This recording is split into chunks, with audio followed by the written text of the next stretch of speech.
And before you go, don't forget to support the channel, hit like, press subscribe, and join the Kindness Journey Hub family. Together, let's spread more kindness, more compassion, and more real stories that remind us we're not alone. Are you lost too, mister?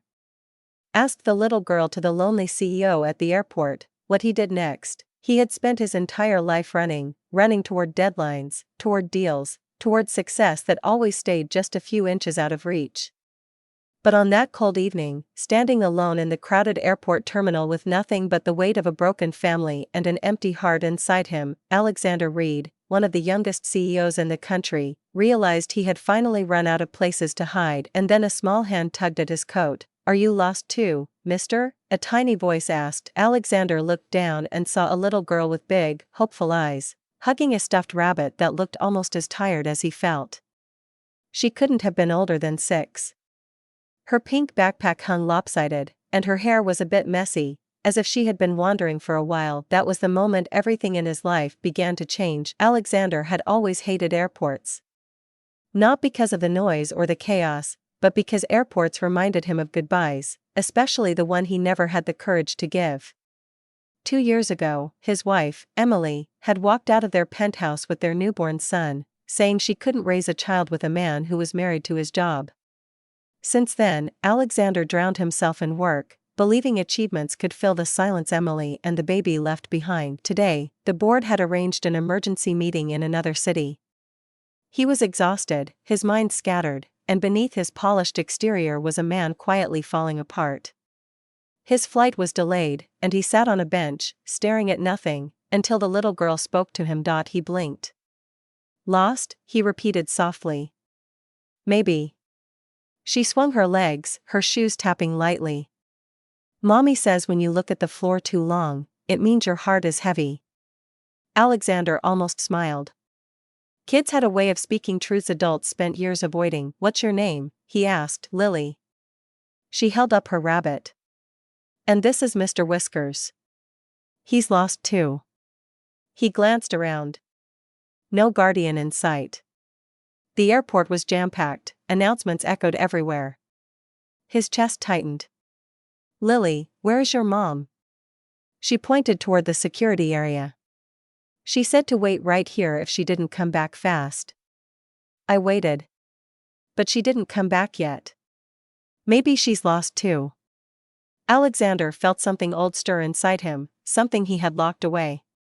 A memory of holding his tiny son for 5 seconds before rushing to a meeting. A memory of Emily crying while he typed an email.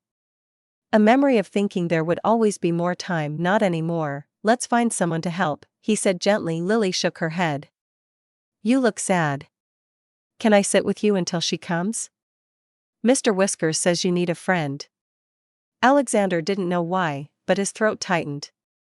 This little girl, so innocent, so trusting, had seen right through him. "Sure," he whispered. Minutes became half an hour. Then an hour. Airport staff made announcements. Security officers walked by. But no one came for Lily.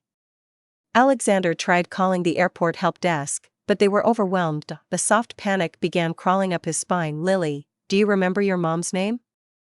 Or her phone number?" She bit her lip. "I forgot." "I'm sorry." "You don't have to be sorry." He knelt beside her. "You're very brave. We're going to figure this out." She looked up at him with wide eyes. "Because you're strong?" Alexander's jaw clenched. "I don't know about that." "I know," she said confidently. Something inside him cracked. This child believed in him more than he ever believed in himself. Hours passed. Flights departed. People rushed around them, each lost in their own world. But for the first time in years, Alexander didn't check his emails or refresh stock updates. He stayed right there, with Lily, comforting her, protecting her, making sure she knew she wasn't alone. He bought her a sandwich. She insisted he take a bite. He gave her his coat when she shivered. She wrapped half of it around Mr. Whiskers. She drew a smiley face on a tissue and handed it to him. "To fix your sad heart."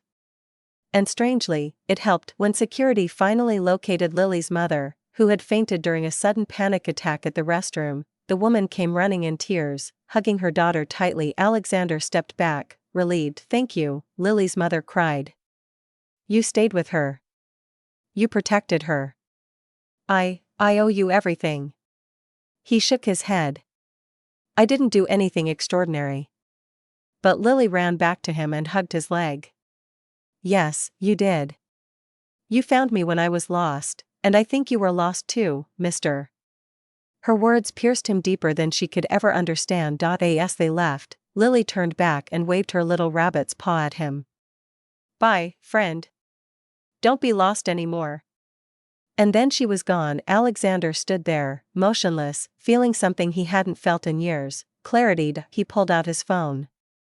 Instead of calling the board, he dialed a number he had been too scared to dial for 2 years. The line rang, then a familiar voice answered. "Hello?" He swallowed hard. "Emily, it's me. I'm sorry. I'm so unbelievably sorry. Can I see you? Can I see our son?" There was silence. Then, "Yes, Alex. Come home." He closed his eyes. For the first time in a very long time, he felt found. The next morning, he took the earliest flight home. When he arrived at Emily's door, he expected anger, resentment, maybe even rejection. Instead, Emily opened the door with tears in her eyes. Their little boy, now a toddler, peeked from behind her leg. Alexander dropped to his knees. "Hi. I'm your dad," he whispered, voice breaking. The child stepped forward and placed a tiny hand on his cheek, studying him with innocent curiosity, the same way Lily had, and Alexander finally cried, not tears of regret, but tears of healing. He didn't become perfect overnight. Rebuilding his family took time. Relearning love took patience.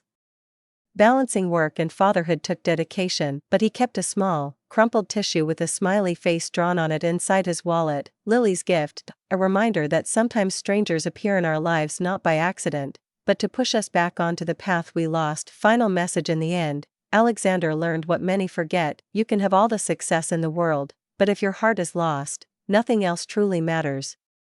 And sometimes, it takes the simplest voice, the voice of a child, to guide us home.